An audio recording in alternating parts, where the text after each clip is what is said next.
April is Stress Awareness Month, and honestly, it couldn't come at a better time. So many of us are overwhelmed, burnt out, and just trying to hold it all together. But here's the thing, stress isn't always bad. You just need to know how it works and how to manage it before it manages you.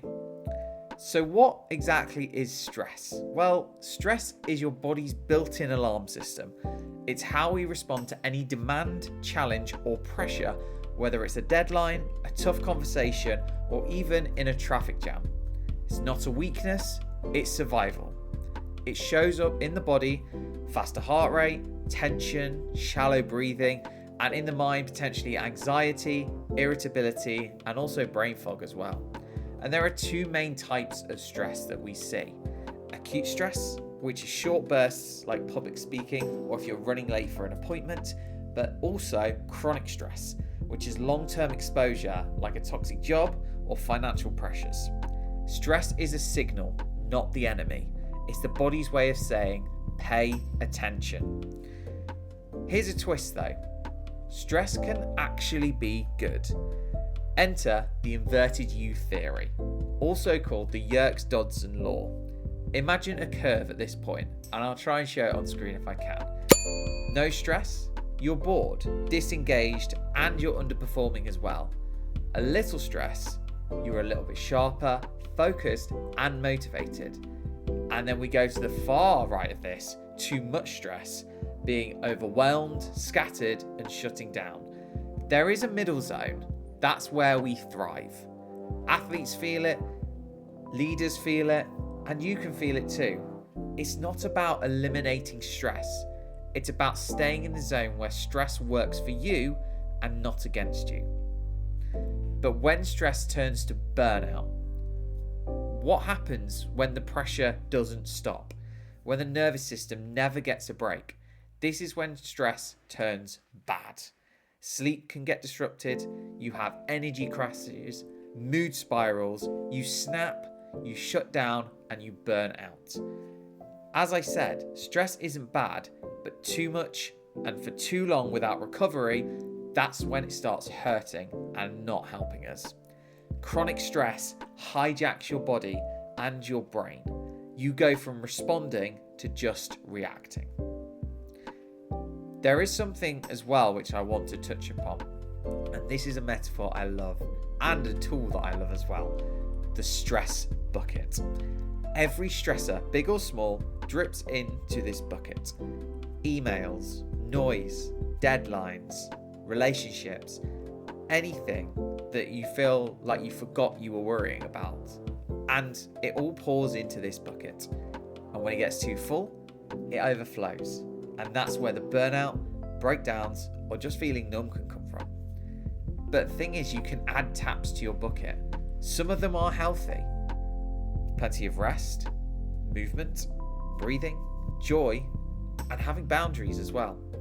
Of course, they don't empty the bucket all at once, but they lower the waterline to help us manage better or have a better capacity to help us. There are unhealthy habits as well. Some people may refer to overworking, alcohol, smoking. All of these things can be unhealthy for us and actually can be slightly negative in the terms of the taps we're trying to reduce our stress with. What's the one thing that you feel like you're filling your bucket with? And what's the one tap you can add today to try and reduce that stress? It's not just about kind of the stress taps. There are general things day to day in which we can start to do. As mentioned, rest is really important. But what does daily movement look like to you? Are you sitting in front of an office desk 8 hours a day? This can obviously be something which can be very stressful to the body.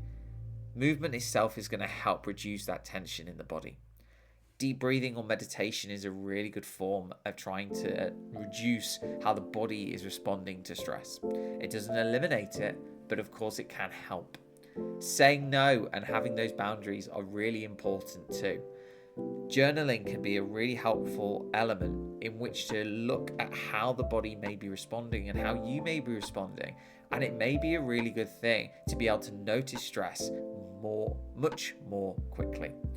Calling someone who gets it, having that person to be able to go, I'm not feeling too good at the moment and actually feeling quite stressed, that can be really helpful to do.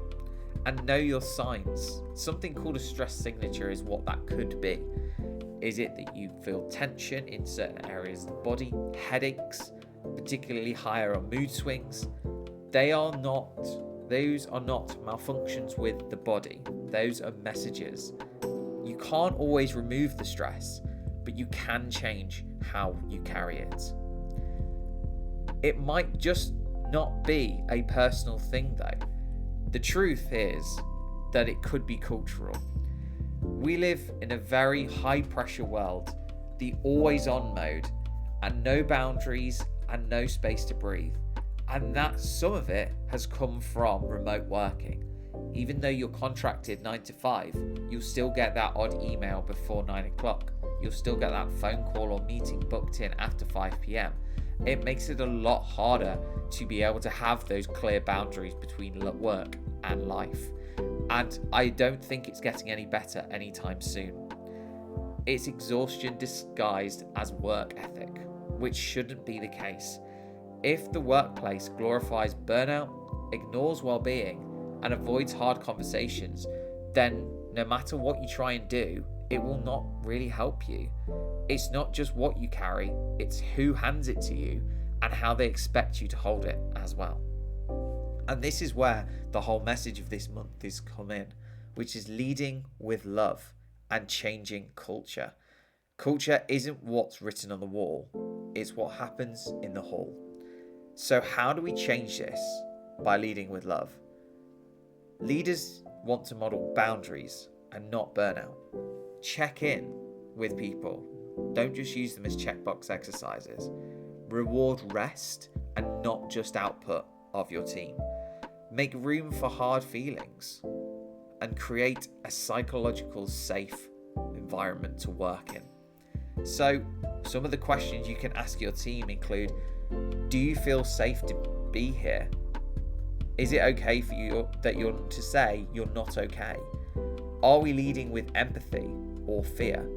Love isn't soft, it's sustainable.